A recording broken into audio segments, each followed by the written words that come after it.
창세기 25장입니다.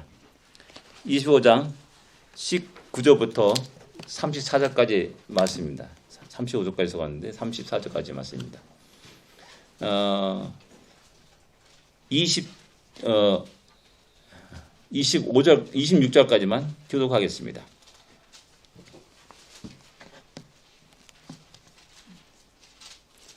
창세기 25장 19절부터 25절, 26절까지만 교독하겠습니다. 제가 19절 읽겠습니다. 아브라함의 아들 이삭의 족보는 이러하니라. 아브라함이 이삭을 낳고 이삭은 40세에 리브가를 맞이하여 아내를 삼았으니 리브가는 간단한 아람 족속 부두의 딸이요 아람 족속 라반의 이르더라. 이삭이 그의 아내가 임신하지 못하므로 그를 위하여 여호와께 간구하며 여호와께서 그의 간구를 들으셨으므로 그의 아내 리브가가 임신하였더니 그 아들들이 그에게 계속해서 서로 싸우는지라. 그가 이르되 이를 경외하는 내가 어찌하리꼬 가서 여호와께 묻자오되 여호와께서 그에게 이르시되 두 국민이 내 태중에 있구나. 두 민족이 내 복중에로부터 나누이리라. 이 족속이 저 족속보다 강하고 큰 자가 어린 자를 섬기리라 하였더라. 그 생산기한이 찬즉 해 쌍둥이가 있었는데 먼저 나온 자는 붉고 전신이 터록 같아서 이름을 에서라 하였고 후에 나온 손으로 에서의 발꿈치를 잡았으므로 그 이름을 야곱이라 하였으며 리브가가 그들을 낳을 때에 이삭이 10세였더라. 아멘. 예. 오늘 아브라함이 끝났고 이제 야곱에 대해서 좀 이렇게 또 이렇게 여러 번 이렇게 하겠습니다. 질문을 보겠습니다. 야곱은 이삭이 몇 살에 태어납니까? 이삭은 결혼한 지 몇 년이 되었습니까? 20절과 26절을 보기에는 어떻게 나옵니까?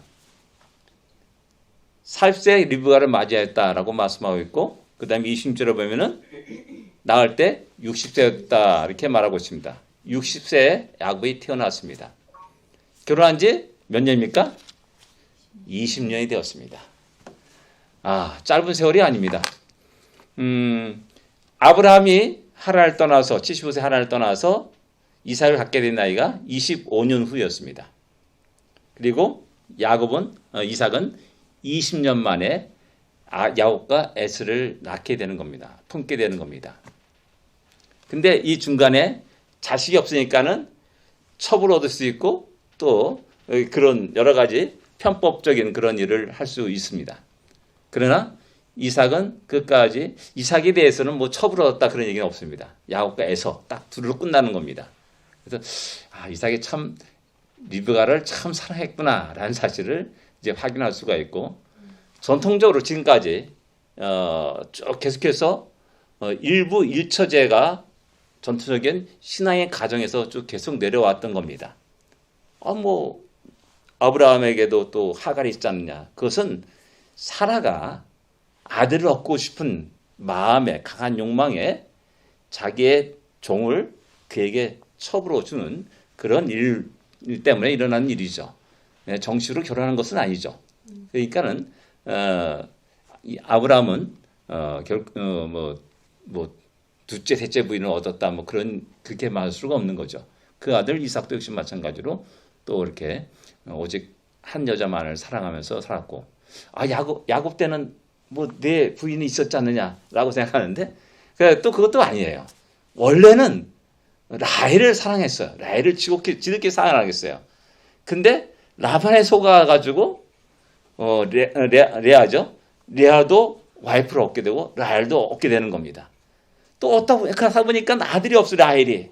그러니까 자기 여종도 주고 그러니까 또 실바도 주고 이렇게 돼가지고 4명의 부인을 두게 되는 겁니다. 그러니까 전통적인 신앙의 가정 속에 지금까지 쭉 계속 일부 일처대로 쭉 나왔음을 갖다가 우리는 알 수가 있습니다. 결혼한 지 20년의 이 세월은 무엇을 의미합니까? 오랜 시간을 하나님은 기다리게 하셨다라는 사실입니다. 참 그냥 쉽게 좀 하면 좋은데 20년의 세월을 갖다가 이삭을 기다리게 합니다. 야곱을 기다리게 합니다. 참 이것이 하나님은 이 성경에 보면은 믿음의 사람들에게 많은 기다림을 요구하고 있고 그것을 갖다가 기록하고 있음을 볼 수가 있습니다. 아브라함도 25년 기다려서 이삭을 얻게 되었고요. 이스라엘 민족이 애굽에서 이렇게 간절히 기도하고 간구했을 때 부르셨을 때 한 아기를 보냅니다. 그리고 그가 장성해가지고 구원자로 다시 애굽으로 돌아올 때 80년을 기다리게 하십니다. 우리 생각과는 하나님의 뜻과는 많이 다르다는 것을 우리는 한번 일단 인정해두고 받아들여야 됩니다. 뭐 1년, 2년 기다려가지고 하나님 안 주십니까? 그렇고 때를 쓰고보다는 좀 더 하나님의 시간을 한번 살펴보면서 하나님이 그 시간 속에서 어떻게 나에게 말씀하시고 나에게 요구하는 것이 무엇인지를 한번 생각할 수 있는 우리가 되어야 됩니다. 그런 의미에서 20년 만에 야곱을 얻는, 에서를 얻는 그 이삭의 마음을 한번 또 돌아볼 수 있어야 좀 합니다. 두 번째 보겠습니다. 성경은 야곱의 잉태를 어떻게 말합니까? 21절에 보면 뭐가 합니까? 임신하지 못함으로 그를 위하여 여호와께 간구하매 기도의 응답이었다는 사실을 우리에게 이야기해 주고 있습니다. 이것이 오늘날 우리 젊은이들과의 많은 차이라고 할 수 있습니다. 우리는 결혼해가지고 자녀 계획은 어떻게 됩니까? 뭐 TV에 이렇게 인터뷰할 때 보면 유명한 연예인들 인터뷰할 때 보면은 자녀 계획은 어떻습니까? 한 둘 낳아서 이렇게 뭐 자녀 계획은 한 2년 후에 가질 겁니다. 이게 뭡니까? 다 내 계획입니다. 내 중심입니다. 하나님이 잉태케 하는 것도 하나님이시고 그를 온전히 생명으로 태어나게 하는 것도 하나님이시고 그를 자라게 하시는 하나님이시라는 사실을 하나님의 주권을 인정하지 않은 풍조가 오늘 이 시대에 만연되어 있는 겁니다. 그래서 내가 생각과 내가 계획한 대로 모든 프로그램들이 차차차 진행되리라고 생각합니다. 그렇죠? 그러다 보니까 점차 하나님을 의지하는 그런 모습들은 사라집니다. 아니 그런 영역들이 전부 다 우리 영역 속에서 사라지게 되는 겁니다. 이 영역은 과학의 영역이다. 그래서 과학을 의지합니다. 이 영역은 경제학자들의 영역이다. 그래서 경제학자들이 자문하고 하고 또 이야기합니다. 이 영역은 또 심리학자의 영역이다. 이게 자꾸만 하나님의 영역이 점차 축소되는 것들을 볼 수가 있습니다. 그럴 속에서 우리 신앙인들은 모든 영역 속에서 하나님의 통치와 다스림이 있다는 사실을 기억하고 그 통치와 다스림이 회복되어야 된다는 사실을 우리는 심각하게 우리는 알아야 되고 또 그것을 위해서 우리 신앙인들이 우리 하나님을 더욱 의지할 수 있는 우리가 되어야 된다는 사실입니다. 뭐 예전에 우리 늘 제가 이렇게 얘기할 때마다 그런 얘기예요. 우리 한국에 산하제한 해가지고 쫙 서울역 앞에서 현재 우리나라 인구 착착 뱅뱅 돌아갑니다. 그거는 늘 보면서 가도록 했어요. 저는 보면서 자랐습니다. 이것이 우리나라의 살 길이다. 산하 제한하고 가족 계획하고 하는 그런 것을 우리 살 길이다. 그 다음에 또 이제 유엔에서 인구 폭발이라는 단어를 쓰면서 위기다 하는 그런 얘기를 아주 굉장히 쇠뇌시켰습니다. 근데 어디 위기입니까? 미국에 보니까는 전 세계 인구를 잘 모아가지고 텍사스 한 주에 다 모을 수 있다는 거죠. 아직 우리 사람들이 살아갈 땅은 많습니다. 너무나 지나치게 그렇게 함으로 말미암아 그 생각과 사상을 들은 사람들, 그런 얘기를 들은 사람고 그 사상에 지배받는 유럽과 선진국들은 전부 다 인구가 쇠퇴하는 그런 역사를 가지고 있고요. 대한민국과 뭐 일반 좀 잘 사는 그런 나라치고 산하 그 출생률 때문에 얼마나 힘들었는지를 지금 우리가 보고 있지 않습니까? 몇십 년 후에는 우리나라 지금 현재 2020년에 신생아가 우리나라의 신생아가 20만 명이랍니다. 20만 명. 그러면 그들이 이제 자라서 군대 갈 때 20년 후에 다 합쳐도 반뚝 자르면은 10만밖에 안 되는 겁니다. 병력이. 그래서 굉장히 큰 위기다라고 이렇게 이야기합니다. 왜 그렇습니까? 우리 잔머리를 굴린 겁니다. 하나님이 그 주권을 인정하지 않고 내가 계획으로 머리를 굴리게 되고 그 속에서 이제 오늘을 살아가는 젊은이들이 말하는 겁니다. 못하라고 자식을 낳아가지고 고생하냐. 말 지게 안 듣지 않습니까? 그냥 속 들고놓고 있죠. 그러니까 뭐하러 그 고생하느냐. 너 자신을 위해 살라. 이것이 오늘날 젊은이들의 그 생각이고 또 가치관이라 할 수가 있습니다. 그러다 보니까 하나님의 뜻이 이루어지지 않고 가정을 통하여서 하나님의 계획이 확산되지 않고 오히려 축소되는 그런 일들이 일어나고 되고, 어설프게도 기독교인들이, 성도들이, 크리스찬들이 그 사탄의 계획에 같이 함께 춤을 추면서 전부 다 지금은 이제 한 자녀만 낳고 하는 그런 일들이 일어나고 있습니다. 안타까운 일이 아닐 수 없습니다. 세 번째 보겠습니다. 태중에 있는 야곱과 에서에 대한 하나님의 계획은 무엇이었습니까? 23절입니다. 뭐라고 말씀하십니까? 예, 두 국민이 내 태중에 있다라고 말씀합니다. 두 국민이라고 말합니다. 그 다음에 두 국민이 나누이리라라고 말씀합니다. 이것이 하나님의 뜻이요 계획입니다. 그리고 그 다음에 세 번째는 큰 자가 어린 자를 섬기리라라고 말씀합니다. 이렇게 보면 이제 뭐 에서는 버린 자식이야, 뭐 이런 식으로 생각할 수 있고 또 말할 수가 있습니다. 그러나 여러분들 구약 성경을 처음부터 읽어보면은 에서 에돔 족속을 이방인으로 취급하지 않습니다. 너희 형제라, 이스라엘 형제라고 늘 이야기합니다. 형제라고 표현하고 있어요. 성경 기록이 그렇게 했어요. 에돔 족속을 이방인으로 완전히 맺힌 것이 아니라 너의 형제다. 그래서 그 기업을 빼앗지 말 것을 갖다가 말씀하고 있음을 갖다가 또 우리의 출애굽할 때, 광야 행군할 때 분명히 말씀하고 있고 기록되고 있어요. 그 이후에도 역시 마찬가지로 똑같이 에돔 족속을 형제로 표현하고 있다는 사실을 성경은 우리에게 말하고 있습니다. 이게 뭐냐면은, 야, 에돔 족속은 다 버린 자식이고 또 우리는 하나님의 선택한 민족이다, 뭐 그런 것이 아니라 하나님이 이 두 국민을 나눔으로 말미암아 더 큰 영역에서 더 크게 많은 사람들이 하나님의 영광을 드러내며 살기를 원하는 것이다라는 사실입니다.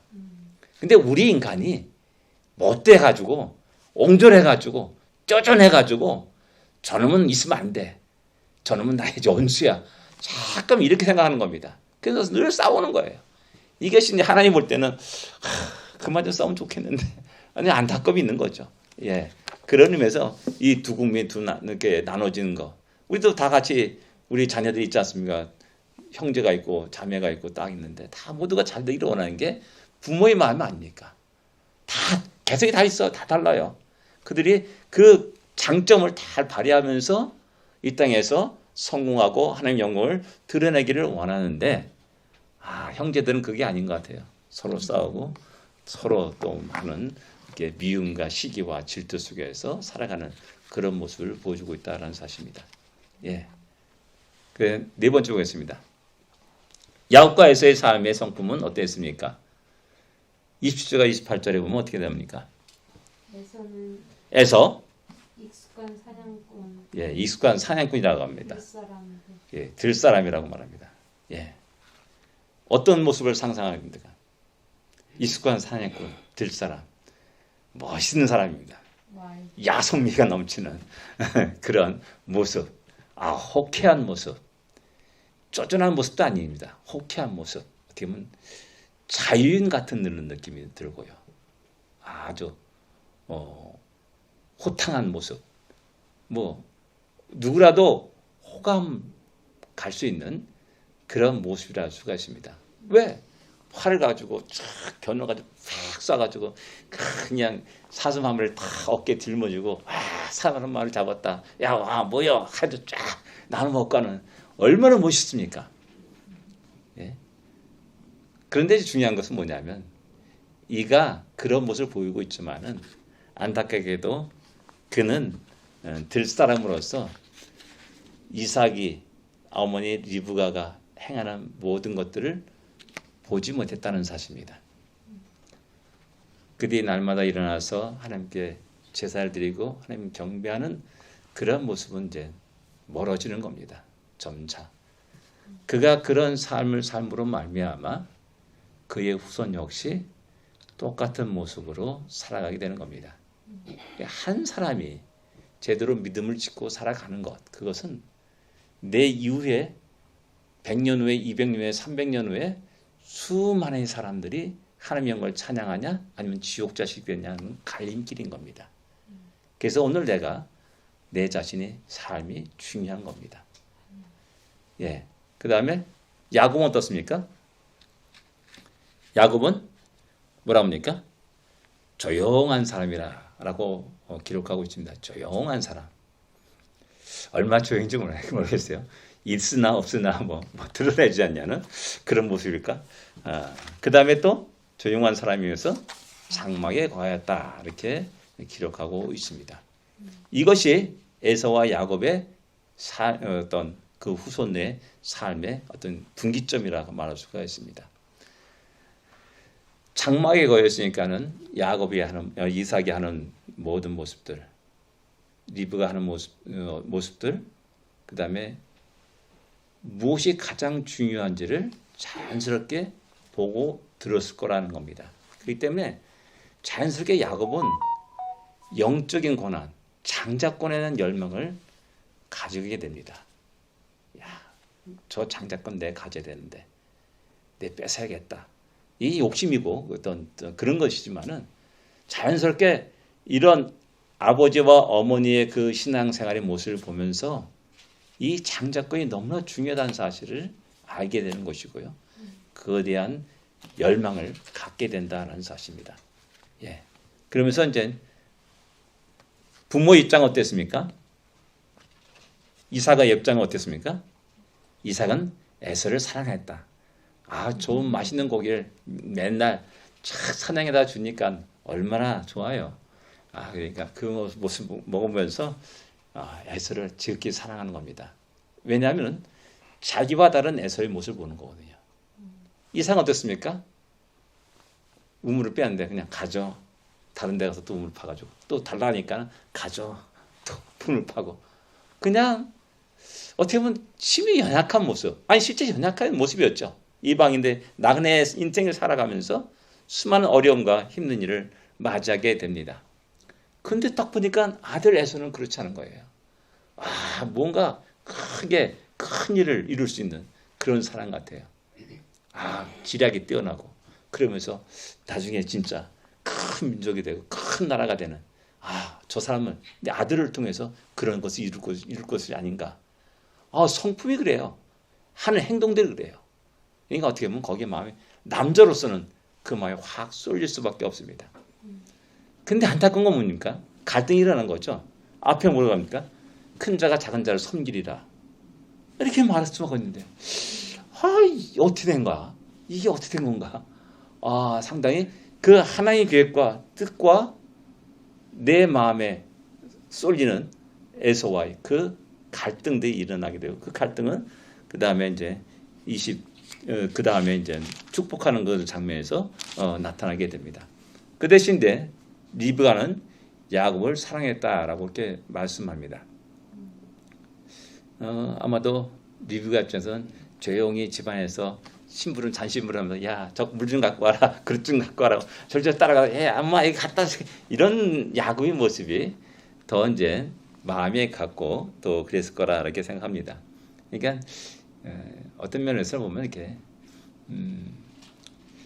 제가 전에 말씀드렸듯이 군대 갔을 때 우리 저 고참이 자기 집안 얘기를 하더라고요. 자기는 장남이래요. 그리고 날마다 엄마한테 손 내밀어 돈 타가지고 가서 놀고 뭐 사 먹고 그랬다는 거예요. 근데 차남인 동생은 어떻게든 자기가 돈 벌어가지고 자기가 청바지 사 입고 뭐 다 그랬다는 거죠. 손 내미는 걸 못 봤대요. 그러면서 그 고참이 하는 얘기가 뭐냐면은 엄마가 누구를 더 사랑하느냐, 분명한 것은 자기를 더 사랑하더라는 거예요. 내 그 얘기를 딱 듣고 이거구나 라는 사실을 깨닫게 됩니다. 저도 이제 차남으로서 이제 그 차남의 기질로 독립적이고 그런 이렇게 혼자 뭐 하려고 애를 쓰고 하는 그런 삶을 살다가 그 고참의 이야기를 듣고 아, 내가 큰 잘못을 저질렀구나. 내 실수를 했구나. 아마도 리브가가 야곱의 관계가 그런 거 아세요. 절절 따라다니면서 엄마 내가 뭐가 도와줄까? 뭐 이런 모습들, 그리고 또 시키면 다 그대로 또 해주는, 도와주는 그런 모습을 보면서 야곱을 더 사랑하지 않았을까 하는 그런 생각을 하게 됩니다. 예. 그 다음에 5번째. 예. 야곱은 사냥하고 돌아온 에서에게 무엇을 요구합니까? 그에 대한 에서의 반응은 무엇이었습니까? 31절부터 34절 보면 어떻게 나옵니까? 사냥하고 돌아온 야곱을, 에서를 야곱이 요구가 있죠. 뭡니까? 뭐 우리 잘 알고 있는 장자의 문물을 내게 팔라라고 요구를 합니다. 아주 절호의계를 딱 맞이한 겁니다. 그래서 요 기회가 아니면 저 장자의 명분을 취할 수 있는 기회가 이제 사라지게 된다. 그것 때문에 무엇보다도 장자의 명분을 달라고 이야기합니다. 이에 대해 에서의 반응이 뭡니까? 에서의 반응은 기꺼이 넘겨줍니다. 지금 내가 죽게 되었다. 지금 당장 내가 필요한 것은 내 이 시상기를 달랠 수 있는 죽 한 그릇이 더 중요하다라고 말하는 겁니다. 이런 에서의 반응은 우리가 일상생활에 실수할 수 있는 그런 영역이라 할 수가 있습니다. 내가 무엇인 간절히 원하는 게 있어요. 이것을 위해서 모든 걸 다 포기할 수 있는 그런 모습이 또한 우리의 모습이라 할 수가 있습니다. 근데 어리석게도 가장 중요한 거, 절대 팔아서 안 되는 거, 생명을 걸고 지켜야 되는 거, 그것마저도 이 파죽한굴에 넘기게 되는 겁니다. 예, 육적인 고통, 배고픔을 참지 못하는 에서의 모습을 우리가 발견할 수가 있습니다. 그리고 결국 장자권을 팔아넘깁니다. 영적인 중요성에 대해서 생각하지 않는 에서의 모습을 이렇게 발견할 수가 있습니다. 또 어떻게 보면 이런 모든 것들은 우리가 이제 10장 16절에 보면 21, 16장에 어떻게 나옵니다. 한 그릇의 음식을 위하여 장자권의 명분을 판 에서와 같이 망령된 자가 없도록 살펴라. 이렇게 말합니다. 망령된 자라고 말합니다. 영이 망한 겁니다. 영이 이제 헷가닥한 겁니다. 그래서 망령이라 이렇게 표현하고 있습니다. 그래서 우리가 여기서 보면 신리와 명문에 대한 문제가 나타납니다. 이 땅에 살아가면서 우리는 지극히 명분을 추구하는 사람들이 많이 보게 됩니다. 특별히 이제 조선시대 성리학과 주자학 그 때문에 그 명분 때문에 나라가 멸망했다고 말하는 사람도 있습니다. 그 명분을 추구하는 사람. 그래서 아니다. 그게 아니라 좀 실리를 추구하자. 실질적인 학문을 추구하자 해가지고 뭐 실학 사상들이 나타나게 되고 고중학들이 나타나고 뭐 그러지 않습니까? 근데 신앙에서는 굉장히 중요한 겁니다. 어떤 때는 명분을 버릴 때가 있어요. 이 세상의 모든 것들은 깨끗하게 포기할 수 있어야 됩니다. 근데 우리가 생명을 걸고도 절대 그 명분을 놓아서는 안 되는 것이 있다는 사실입니다. 진리에 대한 그 명분은 절대 놓아서는 안 됩니다. 생명을 걸고 그것을 지켜야 되고 싸워야 되고 그 진리를 세울 수 있어야 됩니다. 내 안에 있는 예수 그리스도 그분 보이지 않고 만질 수도 없습니다. 그러나 그분은 나의 전 모습, 전체입니다. 나의 전 인생과 바꿀 수도 없는 그런 너무나 고귀한 분이라는 사실을 우리는 늘 기억해야 됩니다. 근데 너무나 우리는 이익에 민감한 자들이 되었습니다. 이익에 민감한 자들이 되었습니다. 제가 어느 분과 이제 이야기하다가 그분이 그러더라고요, 저한테. 오늘 현대의 신앙인들의 문제가 뭐라고 생각합니까? 저한테 질문해요. 그래서 제가 잠깐 생각하다가 제가 그분에게 그런 얘기했습니다.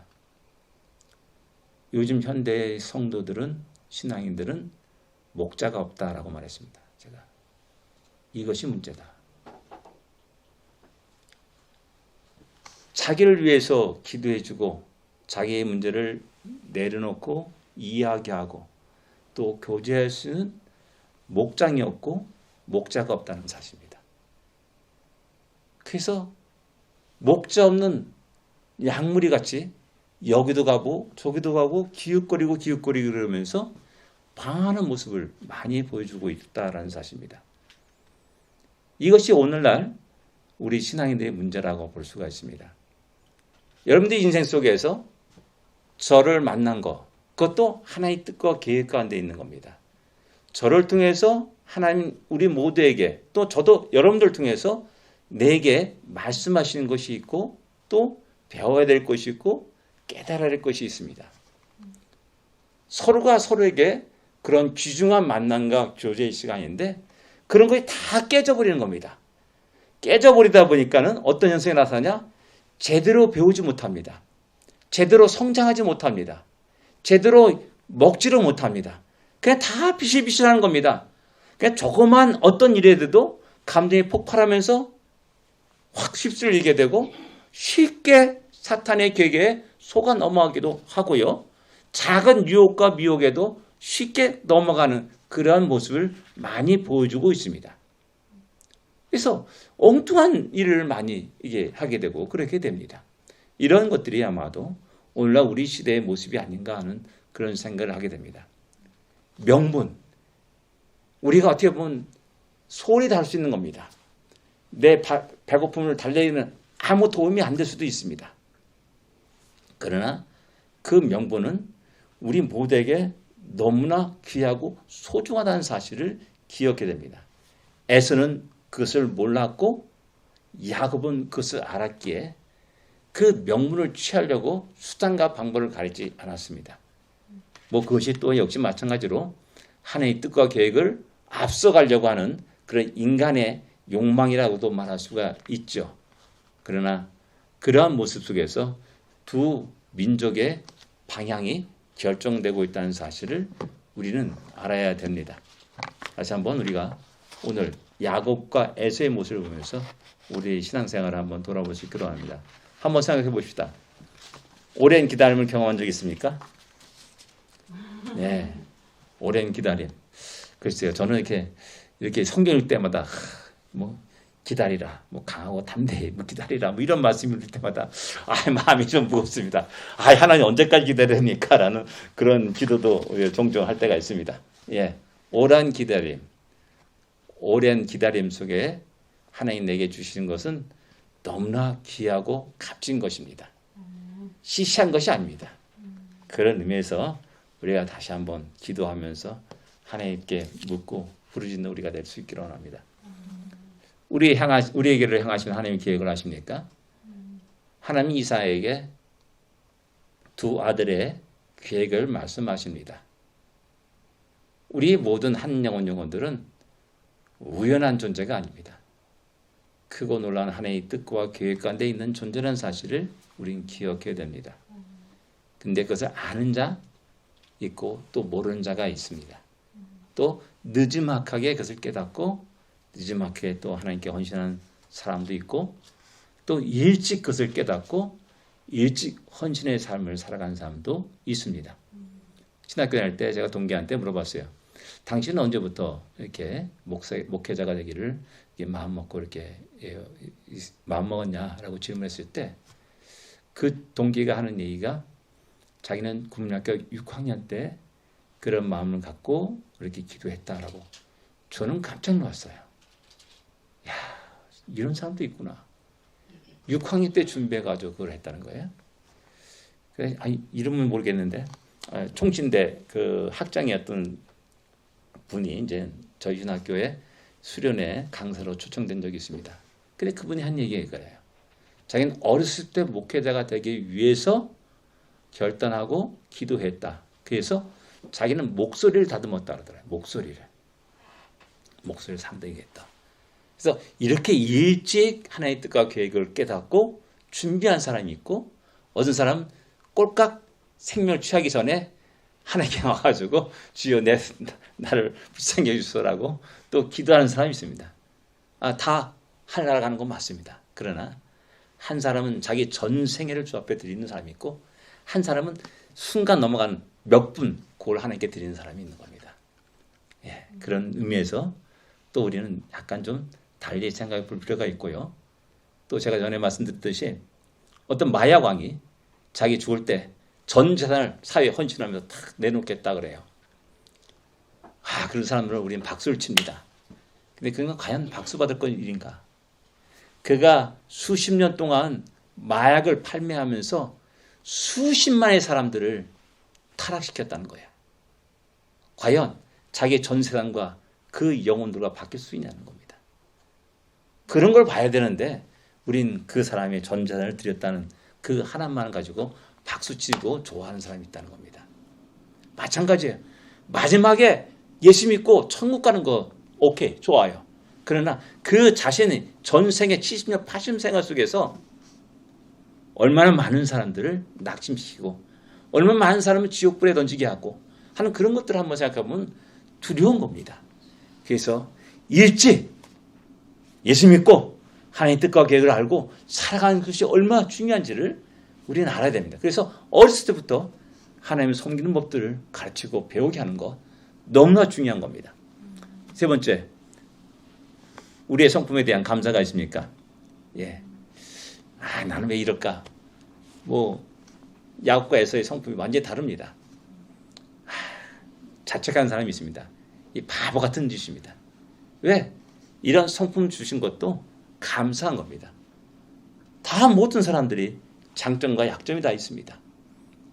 그 모든 것도 하나님이 우리에게 허락해 주신 겁니다. 주신 겁니다. 은혜로 주신 겁니다. 그걸 거부하는 것 역시 마찬가지로 불신앙이고 하나님의 뜻을 거역하는 것이라 할 수가 있습니다. 중요한 것은 그 성품을 통해서 하나님의 뜻이 이루어져 가기를 기도해야 될 겁니다. 우리 집사람은 일을 많이 저질러요. 저는 그 뒤에서 이제 추스리는 하는 그런 스타일입니다. 그러다 보니까 어떻게 저런 사람이 만나게 해가지고 이렇게 고생하게 하는가 생각했는데 아니에요. 돌아보면 이런 결정이 있고 또 나가는 그 사람이 있어야지만이 어떤 일이 이루어져 가는 겁니다. 어떤 일이 이루어져 가요. 그리고 또 내 적성에 맞도록 성품에 맞게 또 그것을 잘 조화를 또 다독이고 하는 그런 것들이 함께 합력과 선을 이룬다고 말할 수가 있는 겁니다. 그래서 모든 것에 감사할 수 있어야 합니다. 우리 하이가 맨날 싸워요. 아이고 지긋지긋해가지고 그러지 마십시오. 가만히 보면 너무나 귀하더라고요. 하은이의 장점이 뭐냐? 언니는 이거 잘해요. 그런 얘기 하더라고요. 제가 깜짝 놀랐습니다. 하이리는 이런 거 잘해요. 딱 말하더라고.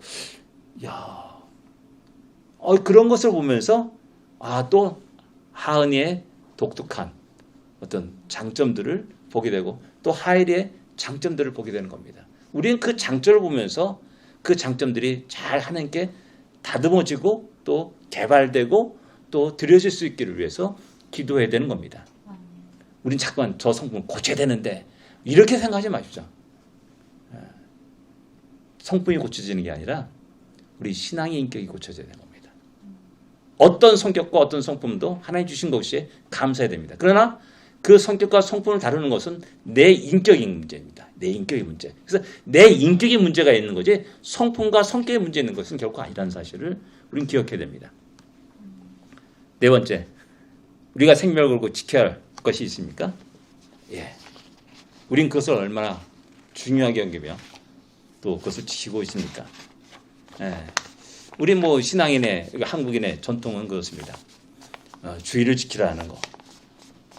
그것은 우리 어렸을 때 처음 신앙생활할 때 아주 귀가 아주 못이 박히도록 들은 이야기입니다. 그래서 주일날 다른 곳에 간다는 것은 상상도 할 수 없는 일입니다. 저에겐 그래요. 지금 현재는 그런 것이 다 무너지게 되는 겁니다. 그 무너지는 것 가운데서 그럼 세상이 더욱더 아름답게 멋있게 신앙생활이 더 풍요로워졌느냐? 결코 그렇지 않았다는 겁니다. 그럼 무엇인가 잘못됐다는 것을 인정해야 돼요. 이 주일이 무너지고 있구나 라는 것을 인정해야 되고요. 다시 우리가 내 삶의 가장 기본되는 시작은 그 주일부터 다시 회복시키는 겁니다. 이것이 없으면 절대 안 되는 겁니다. 성경에서도 그래요. 성경에도 우리가 항상 타락하고 뭐 선지자들 이야기하고 막 그럴 때 딱 나온 게 뭐냐? 안식일을 거룩히 지켜라는 그 말씀을 하고 있고요. 이사야서인가 그거 보면은 결국 마지막에 안식일에 대한 이야기를 딱 하고 그 성경을 막 마무리합니다. 이게 왜 내 생명하고 바꿀 수 있는 생명을 보다 더 중요시 여길 수 있는 그 명분이라는 겁니다. 이런 명분이 우리 신앙인들에게 분명하게 있느냐라는 겁니다. 저는 목회자 생활하면서 하나님께 서약한 것이 있습니다. 몇 가지가 있습니다. 지금까지 그걸 잘 지켜왔습니다. 앞으로도 지킬 것을 저는 기도하고 또 그러합니다. 예, 우리 성도들은 그것을 이제 몇 번 들은 적이 있습니다. 예, 이것이 명분입니다. 시리를 따르면은 어떻게 하면 그냥 교회를 부흥시켜가지고 뭐 그러면 얼마 죽겠습니까? 그러나 그런 것들이 결국 내가 하나님께 한 약속, 목사로서 한 약속이 있기에 그것을 내가 지킨다는 겁니다. 그러면서 우리 각자 모두가 우리의 생명을 지켜야 될 하나님 앞에서의 어떤 맹세, 서약, 각오, 결단 그런 것들이 분명히 있어야 된다는 겁니다. 기도하겠습니다. 네 가지를 생각하면서 잠깐 우리가 기도하겠습니다.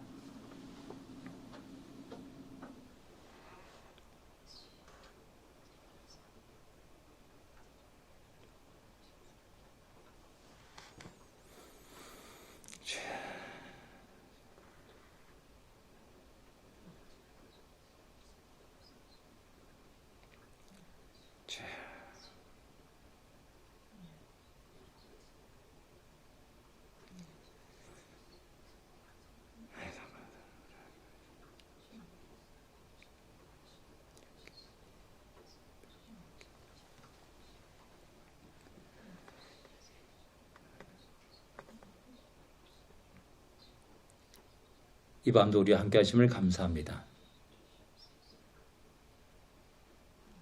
늘 언제나 주님 안에서 믿음의 길을 걷는 우리가 되게 하여 주시고 우리 한 사람을 통하여서 장차 수십만의 사람들이 주님의 영광을 찬양하며 예배드리는 놀라운 역사가 일어나게 하여 주옵소서. 이를 위해서 우리가 생명을 걸고도 지켜나가는 분명한 어떤 것이 있음을 깨닫게 하여 주시옵소서.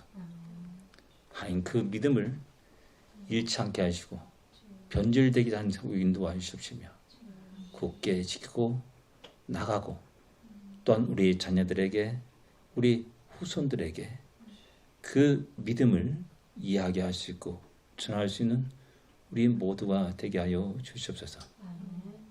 야곱과 에서의 삶을 보면서 무엇을 보고 듣느냐에 따라서 그 사람의 모든 것들이 결정되고 또한 그 길을 걸어가는 사실을 깨닫게 됩니다. 우리가 믿음을 굳게 지키고 어떠한 어려움 속에서도 그 믿음을 지켜나갈 때 우리의 모습을 보면서 우리 자녀들이 은혜받게 하여 주시고 믿음의 길을 걷게 하여 주시옵시고 하나님께 영광을 돌리는 복된 인생들이 되게 하여 주시옵소서. 오늘도 우리 함께 하심을 감사합니다. 예수님으로 기도드립니다. 아멘. 하늘에 계신 우리 아버지여 이름이 거룩히 여김을 받으시오며 나라의 마옵시며 뜻이 하늘에서 이루어진 것 같이 땅에서도 이루어지리이다.